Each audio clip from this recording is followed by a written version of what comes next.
Guess who's back? Back again. Mikey's back. Tell a friend. Hey everybody, here's another video for guys today. And today we're going to be looking at our Lego Lord of the Rings display. I've been making some big changes on it, so I'm excited to show them off for everyone. But before we go any further, let me just say, if you like this video, any of the videos on the channel, please Like, comment, and subscribe. And let's take a look at what I've been doing with our Lord of the Rings section after the intro coming in. Now.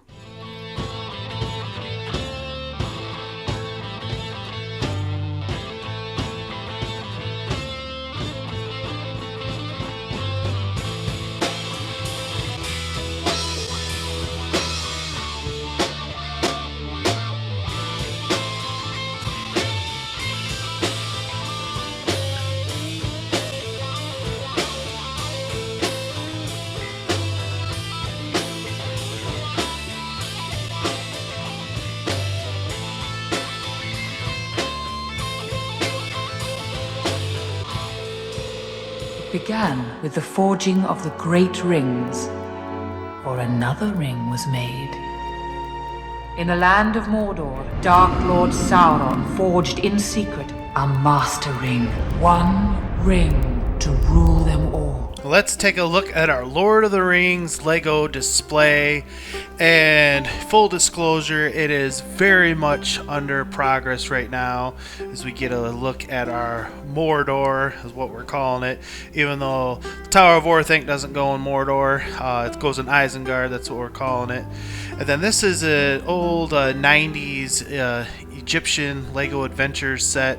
And what we're going to have to do here to help fill in the Lord of the Rings theme is to use some of the sets that could maybe fit in here and to help fill out the space. And so we're going to be doing that going forward as we get a look at some of our goblins here in Mordor. And then let's take a look at the Tower of Isengard. It got Gollum down at the bottom and the wizards battling, and then there is the necromancer sitting on the throne because he is the closest to Sauron we have at this time.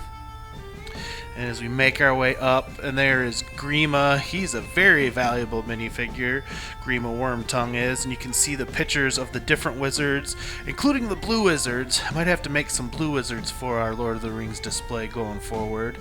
And then of course Smaug sits up on top and towers over the entire layout, as fearsome as he can be. And here's the other side, and you got the ring race, and they got some orcs lined up, and then we got the Witch King, and we got him riding this dragon because it is close to like a Nazgul as we could get. And so there are those guys all ready for battle. And here's the other side of the wall.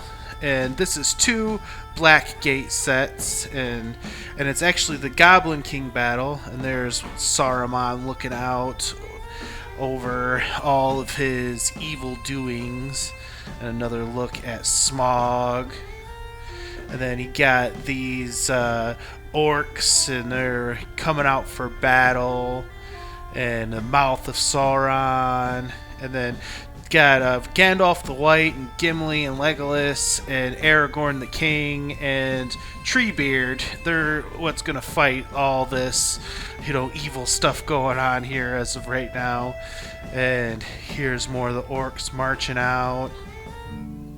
And then over here we have, this is the backside of our city of Dale, and we have the lake town out in front of it. And then come over here, and this is our Erebor, and this is the Lonely Mountain set we have on the inside here.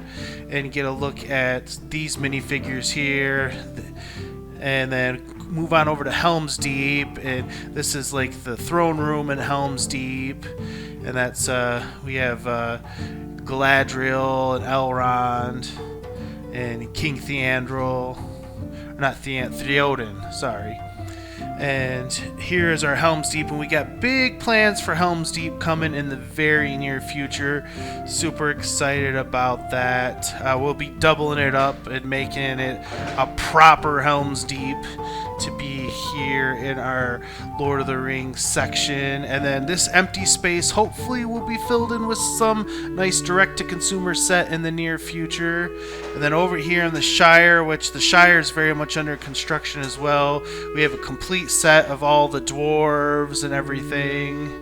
And then here inside of Bag End, we have Bilbo and Frodo, and because they're who live in Bag End. And then this tree here, it was with the Warg-Attacks tree, and we're gonna put that in the Shire as well. And here's a look at the full layout, including of our Mordor down at the other end.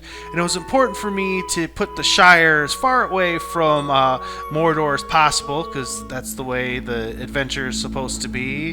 And then here in Lake Town, you have Bard the Bowman and his little boat. And then there's the Lord of Lake Town. There's a Lake Town Guard. And then we have Bane, Bard's son. He's got the black arrow. And then there's another Bard the Bowman, and that's where he shoots the black arrow. And then we move on to the city of Dale, and there's King Theandriel and Tauriel and Legolas, and there's another Bard the Bowman, and he's got the Arkenstone. And then we got a Bilbo Baggins, a Radagast, and another Gandalf. And this set here was actually a Merida set from the movie Brave that the missus mocked up. And I thought it fits in good with our city of Dale, because again, you gotta get creative to try to fill out some of this stuff. Because there's just not a ton of Lord of the Rings sets. And then here is the front side of our Erebor. This is the Misses mocked this, and on the outside I have our complete Fellowship of the Ring right now. So that's every Fellowship minifigure. They're just sitting there for now, but hopefully we get a new direct-to-consumer set, possibly a Rivendell, and they would all be located there. And then here is the front of our Helm's Deep. And again, we have a big project in store for Helm's Deep. Super excited about that. And then here is what our Shire looks like right now. The Missus has Bag End raised up. And then here is more shots of our Mordor. Mordor is definitely the most complete thing in our collection right now. But we got lots of plans, lots of work coming forward, so stay tuned for that. The hour grows late, and Gandalf the Grey rides to Isengard, seeking my counsel. So the Ring of Power has been found. It was in the Shire. Hey, thanks for watching. And don't forget, we got merch store. If you want to take a little piece of the show with you, you can get it right here. We got everything. You want some Mikey J stuff? We got the Mikey J Productions for you. So take a chance and stop by. We'll take care of you.